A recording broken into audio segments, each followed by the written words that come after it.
그만해라. 내가 네가 부리는 가정부냐? 팔순 정순이의 울분 섞인 외침이 병실에 울려 퍼졌습니다. 환장을 노르십니다.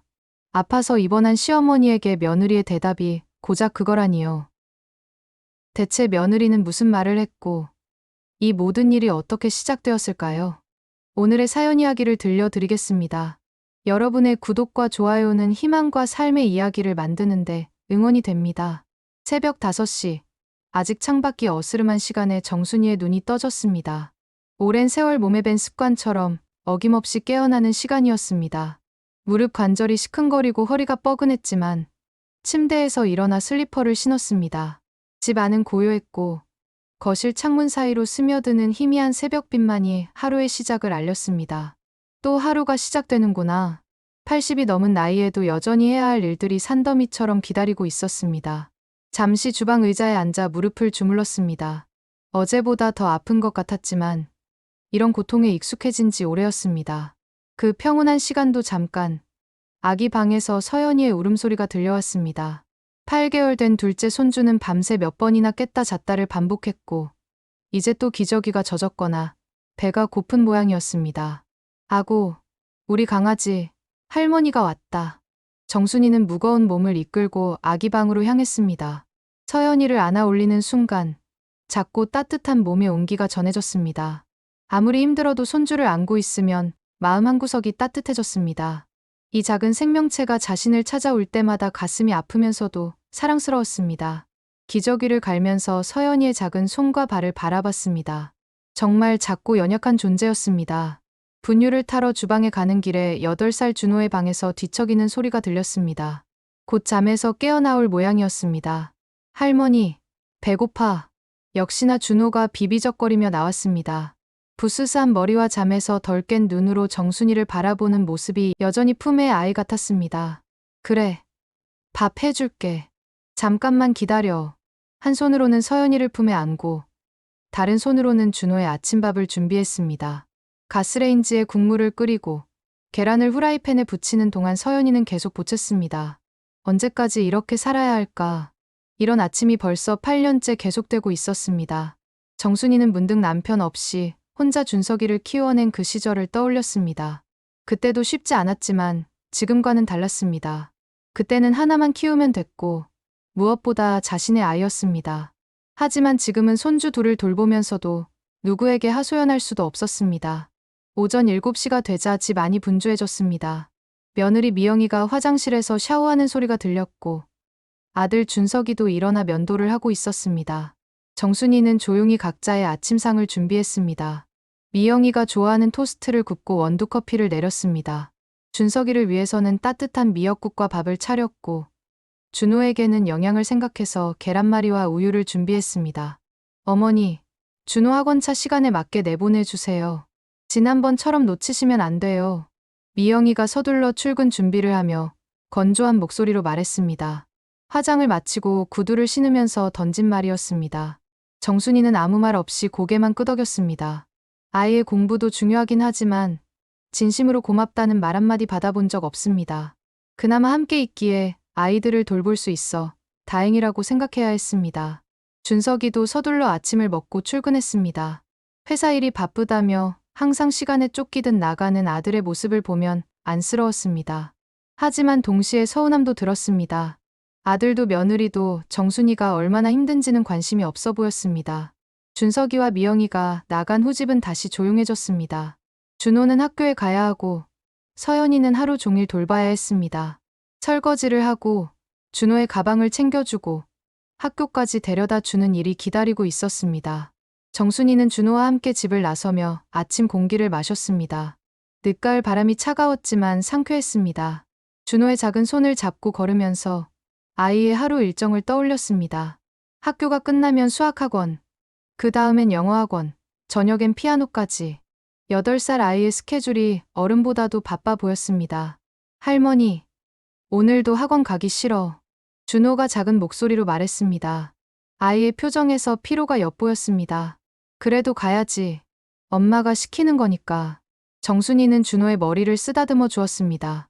불쌍한 아이. 어린 나이에 이렇게 바쁘게 살아야 하는구나. 자신이 어릴 때는 뛰어놀기만 해도 행복했는데 요즘 아이들은 참 힘들게 사는 것 같았습니다. 준호를 학교에 데려다 주고 집에 돌아오면 서연이와 둘만의 긴 하루가 시작되었습니다. 준호를 학교에 데려다 주고 돌아오는 길, 정순이는 서연이를 유모차에 태우고 천천히 걸었습니다. 아침 햇살이 따뜻했고 동네 할머니들이 벌써 나와 화단을 가꾸고 있었습니다. 평범해 보이는 일상이지만 정순이의 마음속에는 지난 몇 년간 쌓인 갈등의 기억들이 떠오르고 있었습니다. 집에 도착해서 서연이를 재우고 나자 정순이는 거실 소파에 앉아 잠시 숨을 돌렸습니다. 무릎이 욱신거렸지만 쉴 틈은 많지 않았습니다. 빨래를 돌리고 점심 준비를 해야 했습니다. 문득 첫째 준호를 처음 돌보기 시작했던 때가 생각났습니다. 그때 준호는 이제 막 걸음마를 뗀 상태였습니다. 정순이가 정성껏 만든 감자를 으깨서 먹이던 그날이 선명하게 기억났습니다. 할머니가 만든 거야. 우리 준호 많이 먹어. 감자를 으깨서 작은 숟가락으로 떠서 준호의 입에 넣어주던 그 순간 미영이가 들어왔습니다. 직장에서 일찍 들어온 미영이는 준호가 감자를 먹는 모습을 보더니 인상을 찌푸렸습니다. 어머니, 살만 찐다니까요. 감자는 탄수화물 덩어리예요. 미영이의 목소리는 차갑고 단호했습니다. 정순이는 순간 당황했습니다. 자신이 어릴 때부터 먹던 감자가 나쁜 음식이라는 말을 들으니 어리둥절했습니다. 그래도 영양가 있는 거 아니야? 요즘은 그런 식으로 안 키워요. 단백질 위주로, 저염식으로 해야 해요. 그날 이후 정순이는 준호에게 무엇을 먹여야 할지 조심스러워졌습니다. 미영이가 사온 육아서를 보며 이유식 레시피를 외우려 했지만 80 가까운 나이에 새로운 것을 배우기란 쉽지 않았습니다. 평생 해온 방식이 틀렸다는 말을 듣는 것은 마음이 아팠습니다. 시간이 흘러 준호가 3살이 되었을 때의 일도 떠올랐습니다. 준호가 잠들지 않아 보채자 정순이는 자신이 준석이를 키울 때처럼 아이를 업어서 재웠습니다. 등에 업힌 준호는 금세 잠이 들었고 정순이는 뿌듯해했습니다. 하지만 미영이가 그 모습을 보고는 또다시 핀잔을 주었습니다. 어머니, 업어 재우면 벌은 나빠져요. 가뜩이나 분리수면 안 돼서 어머니 안 계실 때 우는데. 그래도 잘 자는데. 나중에 혼자 못 자게 되면 어떻게 해요? 육아서에도 나와 있어요. 정순이는 또다시 자신의 방식이 틀렸다는 말을 들어야 했습니다. 아들을 훌륭하게 키워낸 자신의 경험은 아무 소용이 없는 것처럼 여겨졌습니다. 세상이 바뀌었다지만 아이를 사랑하는 마음만큼은 예나 지금이나 똑같을 텐데 왜 모든 것이 틀렸다고 하는 걸까요?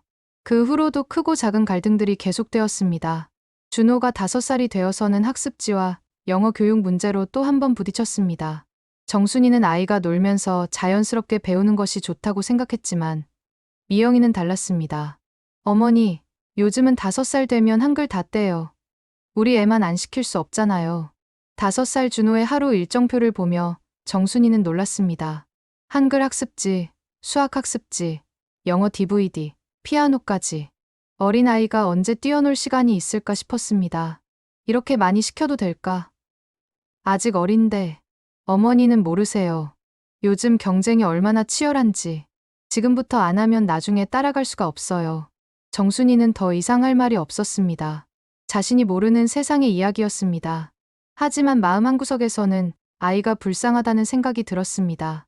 그리고 이제 둘째 서연이가 태어났습니다. 미영이의 둘째 임신 기간 동안 정순이는 몸이 무거운 며느리를 도우며 준호까지 돌봐야 했습니다. 임신 중인 미영이는 예민해졌고 정순이의 모든 행동에 신경질적으로 반응했습니다. 출산 후 미영이가 산후조리원에 있는 동안 정순이는 준호를 돌보며 서연이가 집에 오기를 기다렸습니다. 드디어 서연이가 집에 온 날, 정순이는 새로운 생명을 맞는 기쁨과 함께 걱정도 되었습니다. 이제 둘을 동시에 돌봐야 한다는 부담감이 밀려왔습니다. 밤중에 서연이가 울면 정순이가 일어나서 달랬습니다. 미영이는 출산 후 회복이 필요하다며 밤중 육아는 정순이의 몫이었습니다. 80 가까운 나이에 밤잠을 설치는 것은 점점 힘들어졌습니다. 어머니, 제가 직장에 나가야 해서 낮에는 못 도와드려요. 미영이는 육아휴직을 짧게 쓰고 직장에 복귀했습니다.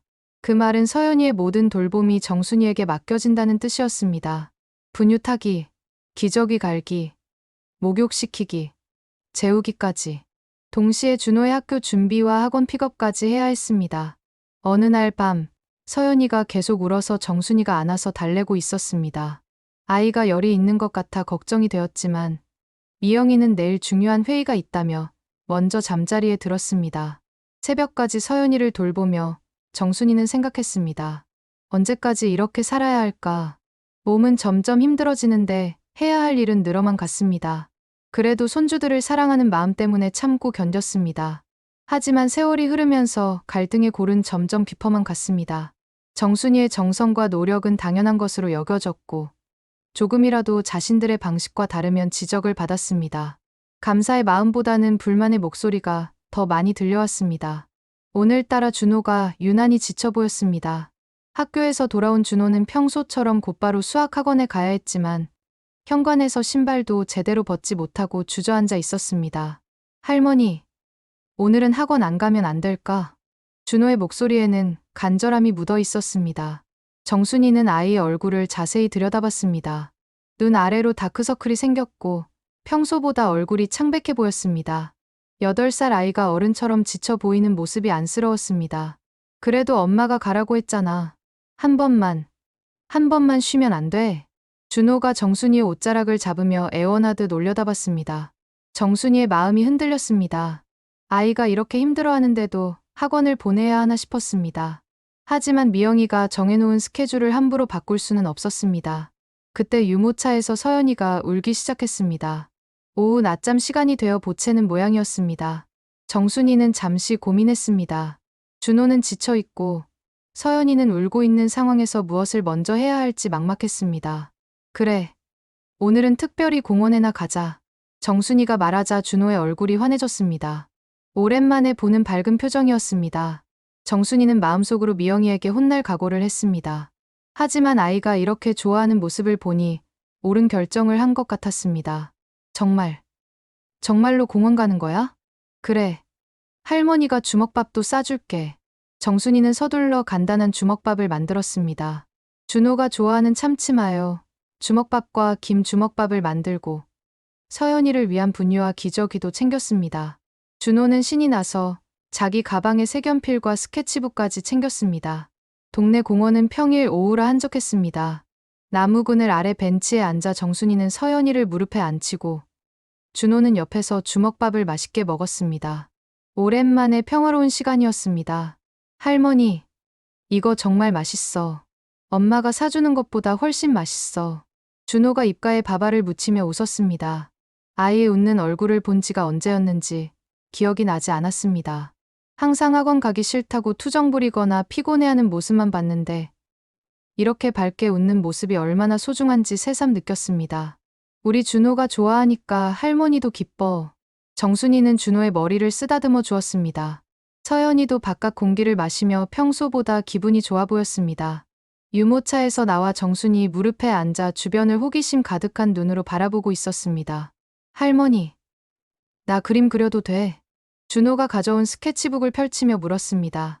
정순이는 고개를 끄덕였고 준호는 열심히 그림을 그리기 시작했습니다. 공원의 나무들, 벤치에 앉은 할머니와 동생, 그리고 파란 하늘까지 아이다운 상상력이 가득한 그림이었습니다. 할머니 봐, 우리 가족 그렸어. 준호가 내민 그림을 보니 가족이 모두 그려져 있었습니다. 하지만 엄마와 아빠는 작게 그려져 있고 할머니와 준호, 서연이는 크게 그려져 있었습니다. 정순이의 가슴이 뭉클했습니다. 아이에게는 할머니가 더 가까운 존재였구나 하는 생각이 들었습니다. 우와, 우리 준호가 그림도 잘 그리네. 응, 나 그림 그리는 거 좋아해. 근데 학원에서는 그림 그릴 시간이 없어. 준호의 말에 정순이는 마음이 아팠습니다. 아이가 좋아하는 것을 할 시간도 없이 바쁘게 살고 있었구나. 8살 아이에게 너무 많은 것을 요구하고 있는 것은 아닐까 하는 생각이 들었습니다. 오후 늦은 시간까지 공원에서 시간을 보냈습니다. 준호는 그네도 타고 미끄럼틀도 탔습니다.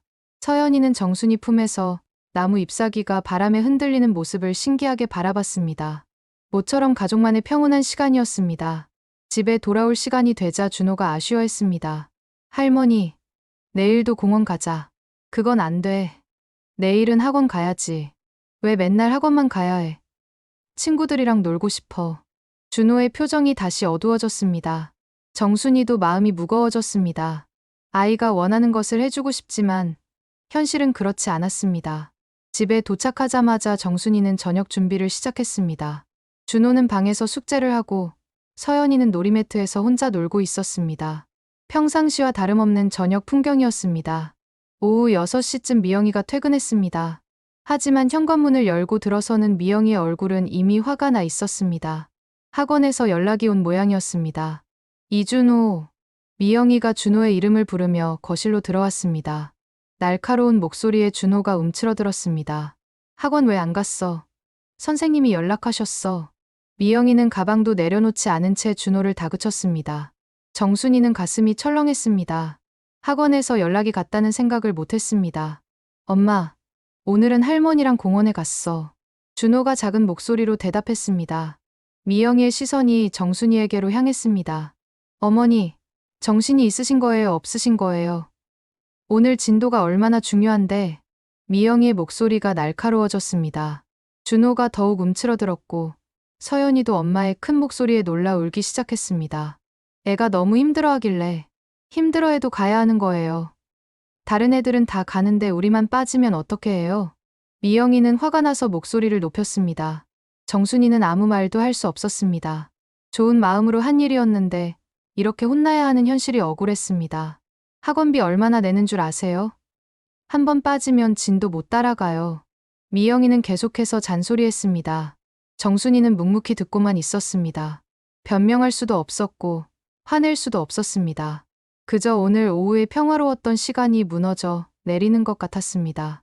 미영이의 잔소리가 끝난 후에도 집 안의 분위기는 무거웠습니다. 준호는 방으로 들어가 문을 닫았고 서연이는 계속 울어댔습니다. 정순이는 말없이 저녁 준비를 계속했지만 마음 한구석이 쓰라렸습니다.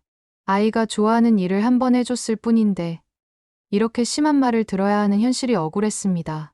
저녁 식탁은 평소보다 조용했습니다.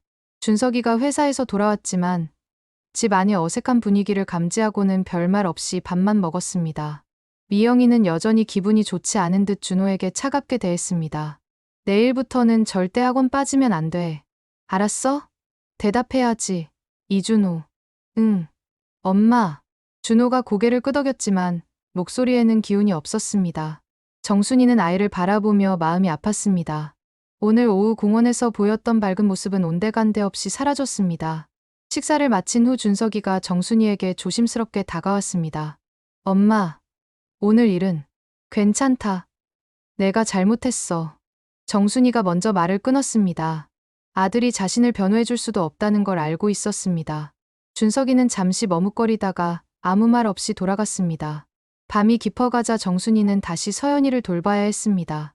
아기는 밤중에 두어 번 깨어 울었고 그때마다 정순이가 일어나 분유를 먹이고 기저귀를 갈았습니다. 미영이는 내일 아침 일찍 중요한 프레젠테이션이 있다며 일찍 잠자리에 들었습니다. 새벽 2시쯤 서연이를 재우려고 안고 있던 정순이는 문득 거실에서 나는 소리를 들었습니다. 준석이와 미영이가 작은 목소리로 대화하고 있었습니다. 혹시 자신에 대한 이야기인가 싶어 귀를 기울였습니다. 어머니께 드리는 80만 원. 아까워 죽겠어. 미영이의 목소리였습니다. 정순이의 가슴이 철렁 내려앉았습니다. 그래도 엄마가 애들 봐주시는데 봐주는 게 뭘 봐주는 거야? 오늘도 그렇고 맨날 내가 하지 말라는 것만 골라서 하시잖아. 차라리 서연이도 어린이집 보내고 준호도 영어학교로 옮기는 게 낫겠어. 그래도 엄마인데 당신 엄마라서 뭐가 달라? 오히려 더 문제야. 내 말은 안 듣고 구식 육아법만 고집하고 오늘만 해도 봐. 준호 버릇 다 망쳐놓으셨어. 학원도 자기 맘대로 빼먹게 하고. 미영이의 목소리가 점점 높아졌습니다. 정순이의 눈에 눈물이 맺혔습니다. 8년 동안 준호를 키우고 이제 서연이까지 돌보며 자신이 쏟은 정성이 이렇게 평가받는다니. 미영아, 목소리 좀 낮춰. 왜? 사실을 말하는데 뭐가 문제야? 어머니 나이가 몇인데 애들 제대로 교육시킬 수 있겠어. 돈값을 못하잖아. 돈값을. 준석이는 아무 말도 하지 못했습니다. 정순이는 가슴이 무너지는 것 같았습니다. 그럼 어떻게 할 건데? 솔직히 말해서 어머니가 해주시는 건 사람 구하면 아무나 할 수 있어. 밥 먹이고 기저귀 갈고 그런 거 말이야. 그래도 어머니가 봐주시는데. 그러니까 문제라는 거야. 80만 원이 아까워. 차라리 그 돈으로 영어학원이라도 보내는 게 낫겠어. 정순이는 자신도 모르게 주먹을 꽉 쥐었습니다. 미영아, 그래도 엄마가 정성껏. 정성으로 뭐가 달라져? 결과가 중요한 거 아니야? 준호 성적 봐. 반에서 중간도 못해. 다른 엄마들은 할머니가 봐주면 공부 못한다고 하더라고. 준석이는 더 이상 아무 말도 하지 못했습니다. 그리고 솔직히 말해서 어머니 요양원 보내는 것도 고려해봐야 할 것 같아. 미영의 말에 준석이가 깜짝 놀랐습니다. 요양원이라니, 그건 너무. 왜 너무야? 당신은 어머니 안 해. 어머니 나이 생각해봐. 애들 키우시기에는 너무 연세가 많으시잖아. 요양원에서 또래분들이랑 지내시는 게 훨씬 좋을 거야. 거기서는 간병 서비스도 받으시고. 하지만 잘 생각해봐. 이번 기회에 어머니도 쉬실 수 있게. 정순이는 온몸이 떨렸습니다. 요양원이라니, 자신을 그곳에 보내려고 한다는 말인가. 지난 8년간 손주들을 키우며 쏟은 모든 정성이 이런 결말을 맞는다니. 대화가 끝나고 조용해진 후에도 정순이는 한참을 그 자리에 서 있었습니다. 서연이를 품에 안고 있었지만 아무것도 느껴지지 않았습니다. 마음이 텅 비어버린 것 같았습니다. 아, 내가 이렇게까지 무시당하며 살아야 하는구나. 80평생을 살면서 이런 모멸감을 당해본 적이 없었습니다. 내 정성이 돈보다 못한 취급을 받고 이제는 요양원에 보내자는 이야기까지 나오다니. 남편 없이 혼자 아들을 키워낸 그 힘든 세월, 그리고 손주들을 위해 밤잠을 설치며 돌봐온 모든 시간들이 헛된 것이었나. 아무리 나이가 들었다고 해도 이렇게 함부로 취급받아야 하나. 내가 뭘 잘못했다고. 손주들을 사랑해서 돌봐준 게 잘못인가. 공원에서 아이와 행복한 시간을 보낸 게 그렇게 큰 죄인가. 가슴이 메어져 올 것 같았습니다. 요양원이라니. 그 말을 들으니 모든 것이 무너져 내리는 기분이었습니다. 자식을 위해 평생을 바쳐 살았는데 결국 이런 대우를 받게 되는구나. 내가 지금까지 어떻게 살아왔는지 아무도 모르는구나. 서연이를 더욱 꼭 안았지만 이 아이도 언젠가는 자신을 이렇게 대할지도 모른다는 생각이 들어 더욱 슬펐습니다. 새벽녘에야 겨우 방으로 들어갔지만 잠은 오지 않았습니다. 천장을 바라보며 계속 눈물만 흘렸습니다. 이제 어떻게 살아가야 할까? 언제까지 이런 모멸을 참고 살아야 할까? 새벽 5시, 정순이는 평소처럼 눈을 떴지만 몸을 일으킬 힘이 없었습니다. 어젯밤 들었던 요양원 이야기가 계속 머릿속을 맴돌았습니다. 천장을 바라보며 한숨을 내쉬었지만 서연이의 울음소리가 들려오자 어쩔 수 없이 몸을 일으켰습니다. 거울에 비친 자신의 모습이 초라해 보였습니다. 하룻밤 사이에 더 늙어 보이는 것 같았습니다. 눈가에 주름이 더 깊어진 것 같고 어깨도 더 구부정해진 것 같았습니다. 정말로 요양원에 가야 할 만큼 늙어버린 걸까요? 응. 서연아, 할머니가 왔어. 서연이를 안아 올리는 순간 허리에 찌릿한 통증이 올라왔습니다. 어제보다 더 아픈 것 같았습니다. 미영이가 말한 대로 정말 자신의 몸이 한계에 다다른 건 아닐까 하는 생각이 들었습니다. 기저귀를 갈고 분유를 먹이는 동안에도 정순이의 마음은 무거웠습니다. 언제까지 이런 일을 할 수 있을까? 80이 넘은 나이에 밤잠을 설치며 아기를 돌보는 것이 정말 무리인가? 하지만 서연이의 작은 손이 자신의 손가락을 꽉 잡는 순간 마음이 조금 누그러졌습니다. 평소와 달리 준호는 일어나지 않았습니다. 정순이가 방을 들여다보니 이불을 뒤집어 쓰고 누워 있었습니다. 깨우려다가 그냥 두었습니다. 어제 엄마한테 혼나고 기분이 상했을 텐데 조금 더 재워주고 싶었습니다. 미영이와 준석이가 출근한 후에도 준호는 일어나지 않았습니다. 평소라면 벌써 학교 갈 시간이 지났는데 말입니다. 정순이는 조심스럽게 준호를 깨웠습니다. 준호야, 학교 가야지. 할머니, 배 아파. 준호가 힘없는 목소리로 말했습니다. 정순이는 아이의 이마에 손을 댔습니다.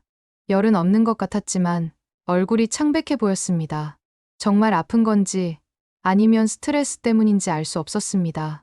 어디가 아픈지 말해봐. 여기가. 준호가 배를 가리키며 인상을 찌푸렸습니다. 할머니, 나 학교 안 가면 안 돼. 정순이는 고민에 빠졌습니다. 정말 아픈 건지 아니면 어제 일 때문에 학교에 가기 싫어하는 건지 판단하기 어려웠습니다. 하지만 아이의 얼굴을 보니 뭔가 평소와 달라 보였습니다. 그럼 오늘은 집에서 쉬자. 병원에 가볼까? 아니야. 할머니랑 집에 있을래. 준호가 정순이의 옷자락을 잡았습니다. 그 모습이 평소보다 더 어려 보였습니다. 정순이는 미영이에게 전화를 걸어야 하나 고민했지만 어젯밤 대화를 떠올리니 선뜻 전화하기가 어려웠습니다. 준호와 서연이를 모두 돌보느라 정순이의 하루는 더욱 바빠졌습니다. 준호는 계속 배가 아프다며 누워 있었고 서연이는 평소보다 더 보챘습니다. 정순이는 둘 사이를 오가며 돌봐야 했습니다. 점심시간이 되어 죽을 끓여 주었지만 준호는 몇 숟가락 먹지 못했습니다. 할머니, 나 정말 아파. 많이 아픈가? 응. 그런데 할머니는 괜찮아? 얼굴이 안 좋아 보여. 아이가 오히려 자신을 걱정해주는 모습에 정순이는 마음이 뭉클했습니다. 자신의 컨디션이 좋지 않다는 것을 아이도 알아차렸나 봅니다. 할머니는 괜찮어. 우리 준호만 빨리 나으면 돼. 오후가 되자 정순이의 몸 상태도 더욱 안 좋아졌습니다. 어지러움이 심해졌고 허리 통증도 계속되었습니다. 하지만 아픈 준호와 서연이를 돌봐야 했기 때문에 쉴 수가 없었습니다. 서연이를 재우고 준호 옆에 앉아있던 정순이는 갑자기 심한 어지러움을 느꼈습니다. 눈앞이 흐릿해지며 식은땀이 났습니다. 이상했습니다. 이런 증상은 처음이었습니다. 할머니, 왜 그래? 준호가 걱정스러운 표정으로 일어났습니다. 배가 아프다던 아이가 오히려 할머니를 걱정하고 있었습니다. 괜찮다. 할머니가 좀 피곤해서 그래. 하지만 말을 하는 것도 힘들었습니다. 정순이는 침실로 들어가 잠시 누워야겠다고 생각했습니다. 하지만 걸어가는 것조차 버거웠습니다. 거실 소파에 겨우 앉았는데 갑자기 가슴이 답답해졌습니다. 숨쉬기가 어려웠고 식은땀이 더 많이 났습니다. 이상했습니다. 단순한 피로가 아닌 것 같았습니다. 할머니, 준호가 큰 소리로 불렀습니다. 정순이는 정신을 잃고 소파에서 쓰러졌습니다. 어젯밤부터 쌓인 스트레스와 과로가 한꺼번에 몸을 무너뜨린 것이었습니다. 8살 준호는 어떻게 해야 할지 몰라 울기 시작했고 서연이도 소음에 깨어 울었습니다. 준호는 떨리는 손으로 엄마에게 전화를 걸었습니다. 평소 미영이가 가르쳐준 대로 핸드폰을 찾아 번호를 눌렀습니다. 엄마, 할머니가 쓰러졌어.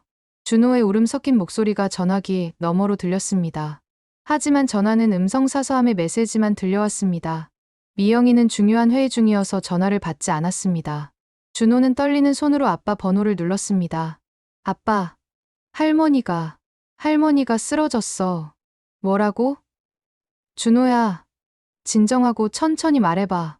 준석이는 회사에서 급히 자리에서 일어났습니다. 할머니가 소파에서 쓰러졌어요. 눈도 안 떠요. 서연이도 울고 있어요. 준석이의 얼굴이 하얗게 변했습니다. 어젯밤 아내와 나눈 대화가 떠올랐습니다. 요양원 이야기까지 했는데 정말 어머니가 쓰러지다니. 준호야, 119에 전화해. 알겠지? 119. 그리고 아빠가 지금 가고 있으니까 울지 마. 준석이는 서둘러 회사를 나왔습니다. 택시를 타고 집으로 향하면서 미영이에게도 연락했지만 계속 통화 중이었습니다. 집에 도착했을 때 이미 구급차가 와 있었습니다. 빨간 불빛이 동네를 밝히고 구급대원들이 분주히 움직이고 있었습니다. 정순이는 들것에 누워 산소 마스크를 쓴 채 의식을 잃어 있었습니다. 얼굴이 창백했고 평소보다 더 작아 보였습니다. 혈압이 많이 올라가 있네요. 스트레스성 고혈압으로 보입니다. 바로 병원으로 가야겠어요. 구급대원의 말에 준석이는 가슴이 철렁했습니다. 준호는 구석에서 서연이를 안고 울고 있었습니다. 아이의 울음소리가 집 안을 가득 메웠습니다. 준호야, 괜찮아. 할머니는 괜찮을 거야. 준석이가 아이들을 달래려 했지만 자신도 당황한 상태였습니다. 구급차를 타고 병원으로 가면서 준석이는 복잡한 심정이었습니다. 어젯밤에 아내와 나눈 그런 말들이 죄책감으로 다가왔습니다. 병원 응급실은 하얀 형광등 불빛으로 가득했습니다. 의료진들이 분주히 움직이며 정순이에게 각종 검사를 실시했습니다. 심전도 기계의 삐삐 소리가 끊임없이 울렸고 수액병이 천천히 떨어지는 소리만 들렸습니다. 고혈압으로 인한 일시적 의식 소실입니다. 과로와 스트레스가 원인으로 보이네요. 며칠 입원 관찰이 필요합니다. 의식은 언제 돌아오나요? 준석이가 걱정스럽게 물었습니다. 혈압이 안정되면 곧 깨어나실 겁니다. 다행히 큰 문제는 없어 보입니다. 몇 시간 후 정순이가 깨어났습니다. 천천히 눈을 뜨니 하얀 병실 천장이 보였습니다. 형광등 불빛이 눈을 찔렀고 코끝으로는 소독약 냄새가 올라왔습니다. 옆에는 준석이만 앉아 있었습니다. 엄마, 괜찮으세요? 준석이가 다가와서 손을 잡았습니다. 정순이는 목이 바짝 말라 말하기 힘들었지만 물컵을 달라고 손짓했습니다. 아들의 손이 따뜻했지만 동시에 어색함도 느껴졌습니다. 아이들은? 미영이 친구가 급히 와서 보고 있어요. 걱정하지 마세요. 준석이의 대답에 정순이는 고개를 끄덕였습니다. 하지만 마음 한구석으로는 서운함이 밀려왔습니다. 자신이 쓰러졌는데 며느리는 오지도 않는구나. 아무리 바빠도 한 번쯤은 얼굴이라도 보여야 하는 것 아닌가. 첫째 날 밤, 정순이는 혼자 병실에서 지냈습니다. 창밖으로는 도시의 불빛들이 깜빡거렸고 복도에서는 간호사들의 발걸음 소리가 들렸습니다. 준석이는 아이들을 돌봐야 한다며 집으로 돌아갔고 미영이는 여전히 나타나지 않았습니다. 병원 침대는 딱딱했고 베개는 너무 높았습니다. 수액이 팔로 들어가는 곳이 시큰거렸지만 몸의 아픔보다는 마음의 아픔이 더 컸습니다. 80평생 살면서 이렇게 혼자 병원에 누워있어 본 적이 없었습니다. 남편이 살아계실 때는 감기만 걸려도 밤새 간병을 해주셨는데 이제는 정말 혼자구나 하는 생각이 들었습니다. 둘째 날도 마찬가지였습니다. 준석이가 점심시간에 잠깐 들렀다가 갔을 뿐 미영이는 보이지 않았습니다. 정순이는 창가에 앉아 밖을 내다봤습니다. 늦가을 하늘은 회색빛이었고 나무들은 앙상한 가지만 남아 있었습니다. 며느리가 정말 바쁜 건지 아니면 일부러 안 오는 건지 알 수 없었습니다. 어젯밤 들었던 그 대화가 계속 머릿속을 맴돌았습니다. 80만 원이 아깝다는 말, 요양원에 보내자는 말들이 상처로 남아 아물지 않았습니다. 혹시 자신이 쓰러진 것을 계기로 정말 요양원에 보내려고 하는 건 아닐까 하는 불안감이 엄습했습니다. 사흘째 되는 날 오후, 병실 문이 열리며 드디어 미영이가 들어왔습니다. 하지만 정순이가 기대했던 것과는 달랐습니다. 미영이의 얼굴에는 피로와 짜증이 역력했습니다. 마치 억지로 온 것 같은 표정이었습니다. 어머니, 몸은 좀 어때요? 미영이가 형식적으로 물었지만 목소리에는 차가움이 묻어 있었습니다. 정순이는 며느리의 표정을 보며 가슴이 서늘해졌습니다. 진심으로 걱정하는 기색은 전혀 찾을 수 없었습니다. 괜찮다. 정순이가 짧게 대답하자 미영이는 의자에 털썩 앉으며 깊은 한숨을 쉬었습니다. 그 한숨 소리에서 불만과 짜증이 고스란히 드러났습니다. 정말 힘들었어요. 어머니가 쓰러지시는 바람에 회사에서 중요한 프레젠테이션을 놓쳤어요. 준비한 지 한 달이 넘었는데 미영이의 첫 마디가 걱정이 아닌 불만이었습니다. 정순이는 귀를 의심했습니다. 시어머니가 쓰러져 병원에 누워있는데 제일 먼저 하는 말이 자신의 손해에 대한 이야기라니 가슴이 답답하고 숨이 막히는 것 같았습니다. 준호는 학원도 못 가고 서연이는 계속 울어대고 친구가 도와주긴 했지만 한계가 있잖아요. 애들이 할머니만 찾아서 난리도 아니었어요. 미영이는 계속해서 불만을 쏟아냈습니다. 정순이가 쓰러져서 자신이 얼마나 고생했는지, 얼마나 큰 피해를 받는지만 늘어놓았습니다. 정순이의 건강이나 안부는 안중에도 없었습니다. 정순이는 미영이의 말을 들으며 마음이 점점 차갑게 식어갔습니다. 내가 80평생 살면서 이런 대우를 받아야 하는구나. 며느리에게는 내가 사람이 아니라 그냥 아이 돌봐주는 기계 정도로 여겨지는구나. 기계가 고장 나니까 불편해서 짜증내는 거였습니다. 그래서 언제 퇴원하실 수 있어요? 이대로는 정말 감당이 안 돼요. 미영이의 목소리에는 다급함이 묻어 있었습니다. 하지만 그 다급함은 정순이를 걱정해서가 아니라 자신의 불편함 때문이었습니다. 의사가 이틀 더 있어야 한다고 했다. 이틀 더요? 그럼 일주일이나 되는 거예요? 미영이의 목소리가 점점 날카로워졌습니다. 병실 분위기가 얼어붙는 것 같았습니다. 정순이는 미영이의 표정을 보며 무서운 생각이 들었습니다. 며느리가 정말로 나를 사람으로 보지 않는구나. 그리고 마침내 그 말이 나왔습니다. 그럼 애는 누가 봐요? 그 순간 정순이의 온몸에 전기가 흐르는 것 같았습니다. 어젯밤 들었던 그 모든 말들이 한꺼번에 떠올랐습니다. 80만 원이 아깝다는 말, 요양원에 보내자는 말, 그리고 지금 이 차가운 말까지. 정순이의 손이 떨리기 시작했습니다. 이제 더 이상 참을 수 없었습니다. 그럼 애는 누가 봐요? 미영이의 차갑고 날선 목소리가 병실에 울려 퍼졌습니다. 그 말을 듣는 순간 정순이의 가슴 속에서 뭔가 폭발하는 것 같았습니다. 지난 며칠간, 아니 지난 몇 년간 쌓였던 모든 분노와 서러움이 한꺼번에 치밀어 올랐습니다. 정순이는 침대 옆 테이블 위에 놓인 물컵을 바라봤습니다. 투명한 플라스틱 컵 안에 물이 반쯤 들어있었고 형광등 불빛이 그 위로 반사되고 있었습니다. 손이 저절로 그 컵을 향해 움직였습니다. 순간 정순이의 머릿속에는 온갖 생각들이 스쳐 지나갔습니다. 8년 전 준호를 처음 안았던 그날, 밤새 기저귀를 갈아주던 수없는 밤들, 아픈 몸을 이끌고 학원까지 데려다 주던 오후들, 서연이가 처음 웃어 보였던 순간들, 그 모든 소중한 시간들이 이렇게 한마디로 무시당하다니, 내가 뭐가 되었다고 이런 말을 듣고 있는 거지. 80평생을 살면서 자식을 위해, 손주를 위해 모든 것을 바쳤는데, 결국 이런 대우를 받는 게 내 운명인가. 정순이의 눈에서는 분노의 눈물이 맺히기 시작했습니다. 애는 누가 봐야 하냐고요. 미영이가 다시 한번 같은 말을 반복했습니다. 이번에는 더욱 다급하고 예민한 목소리였습니다. 마치 정순이가 일부러 아픈 것처럼, 자신을 괴롭히려고 병원에 누워있는 것처럼 말하고 있었습니다. 그 순간 정순이의 참을성이 한계에 도달했습니다. 더 이상 착한 시어머니, 희생하는 할머니로 살 수 없었습니다. 평생을 남들 눈치 보며 살았지만 이제는 정말 끝이었습니다. 정순이는 물컵을 집어 들었습니다. 손이 떨렸지만 의지만큼은 확고했습니다. 병실 바닥은 차가운 리놀륨이었고 벽은 하얀 페인트 칠이 되어 있었습니다. 창밖으로는 늦가을 바람이 나무를 흔들고 있었습니다. 그만해라. 정순이가 물컵을 바닥에 내던지며 소리쳤습니다. 플라스틱 컵이 바닥에 떨어지며 큰 소리를 냈고 물이 사방으로 튀었습니다. 미영이는 깜짝 놀라 뒤로 물러섰습니다. 내가 가정부냐? 정순이의 목소리가 병실 전체를 울렸습니다. 복도를 지나던 간병인들과 간호사들이 소리를 듣고 병실 문 쪽으로 고개를 돌렸습니다. 하지만 정순이는 아랑곳하지 않았습니다. 더 이상 참을 수도, 참고 싶지도 않았습니다. 미영이는 당황한 표정으로 정순이를 바라봤습니다. 평소에 조용하고 순종적이던 시어머니가 갑자기 이렇게 화를 내니 어떻게 대응해야 할지 모르겠다는 표정이었습니다. 왜 이러세요? 어머니, 진정하라고. 8년 동안 준호 키우고 서연이까지 돌보면서 내가 뭘 잘못했나? 정순이는 계속해서 소리쳤습니다.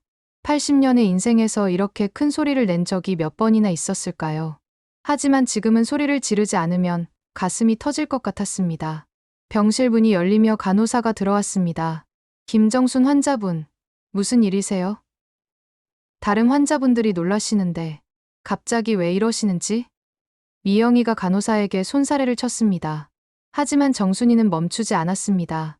밤새 아이 돌보고 학원 데려다 주고 아픈 몸 끌고 살림까지 했는데 정순이의 목소리에는 지난 몇 년간 쌓인 모든 억울함이 담겨 있었습니다. 새벽 5시에 일어나던 수많은 아침들, 무릎 아픈 것을 참으며 아이들을 돌보던 시간들, 아무도 고마워하지 않는다고 느꼈던 외로운 순간들이 모두 터져 나오고 있었습니다. 목소리 좀 낮춰주세요. 왜 이러시는 거예요, 정말. 미영이가 다시 한번 달래려 했지만 정순이의 분노는 이미 걷잡을 수 없는 상태였습니다. 내 정성이 80만 원도 못한다고 해놓고 목소리 낮추라고? 정순이의 말에 미영이의 얼굴이 하얗게 변했습니다. 어젯밤 대화를 정말 들었다는 것을 확실히 알게 된 순간이었습니다. 어머니, 그건 요양원 보내자는 소리까지 해놓고 지금 와서 무슨 말이야? 정순이는 어젯밤 들었던 모든 대화를 쏟아냈습니다. 그동안 혼자 삼키고 참았던 모든 상처들이 한꺼번에 터져 나왔습니다. 미영이는 말문이 막혔습니다. 이 나이에 나를 이렇게 부려먹고도 부끄럽지 않냐? 정순이의 외침에 복도까지 소리가 울렸습니다. 다른 병실에서도 사람들이 나와서 무슨 일인지 궁금해하고 있었습니다. 하지만 정순이는 더 이상 남의 시선 따위는 신경 쓰지 않았습니다. 미영이는 어쩔 줄 몰라 하며 눈물을 글썽였습니다. 하지만 그 눈물이 진심에서 나온 것인지 아니면 당황해서 나온 것인지는 알 수 없었습니다. 준호야, 서연아, 할머니가 미안하다. 정순이가 갑자기 아이들의 이름을 부르며 울음을 터뜨렸습니다. 그동안 아이들 앞에서는 절대 약한 모습을 보이지 않으려고 애썼는데 이제는 모든 것이 무너져 내리는 것 같았습니다. 할머니가 너희들을 지켜주지 못해서 미안해. 정순이의 울음소리가 병실을 가득 메웠습니다. 80평생을 살면서 이렇게 절망적인 순간이 있었을까요? 자식을 위해, 손주를 위해 모든 것을 바쳤는데 결국 이런 대우를 받게 되다니. 미영이는 당황한 채로 병실 밖으로 나가 준석이에게 전화를 걸었습니다. 손이 떨려서 번호를 누르기도 어려웠습니다. 여보, 빨리 와요. 어머니가. 미영이도 목이 메어 말을 제대로 하지 못했습니다. 지금까지 이런 상황을 겪어본 적이 없었기 때문입니다. 병실 안에서는 정순이의 울음소리가 계속 들렸습니다. 간호사가 다시 들어와서 정순이를 달래려 했지만 쉽게 진정되지 않았습니다. 정수님, 많이 힘드셨나 봐요. 천천히 마음을 가라앉히세요. 간호사의 다정한 목소리에 정순이는 조금씩 울음을 그쳤습니다. 하지만 가슴속의 분노와 서러움은 여전히 가라앉지 않았습니다. 정순이의 울음소리가 점점 잦아들면서 병실은 무거운 침묵에 휩싸였습니다. 간호사가 물티슈로 바닥에 튄 물을 닦아주고 나갔지만 여전히 공기는 차갑고 어색했습니다. 미영이는 복도에서 전화를 끝내고 병실로 돌아왔지만 어떤 말을 해야 할지 몰라 문 앞에서 망설이고 있었습니다. 30분 후 준석이가 헐레벌떡 뛰어왔습니다. 얼굴에는 당황과 걱정이 뒤섞여 있었습니다.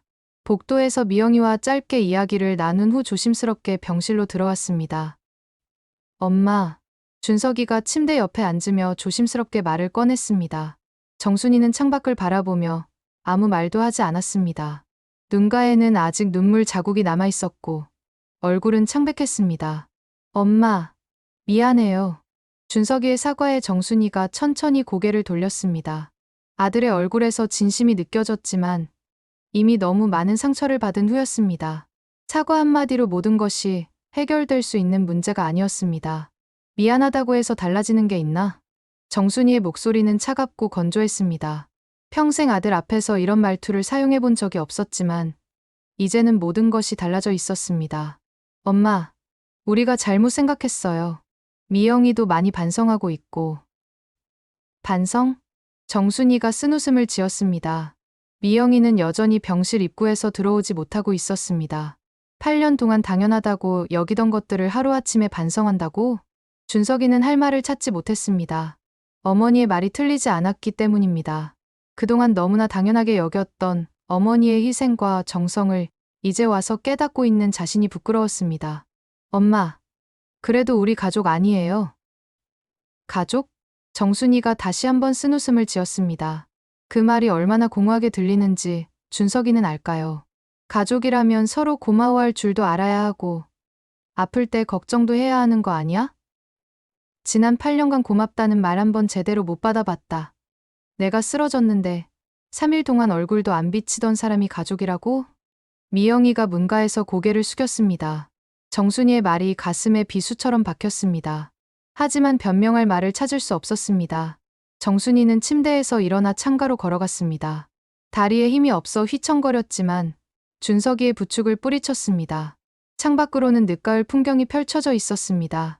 앙상한 나무들 사이로 석양이 지고 있었습니다.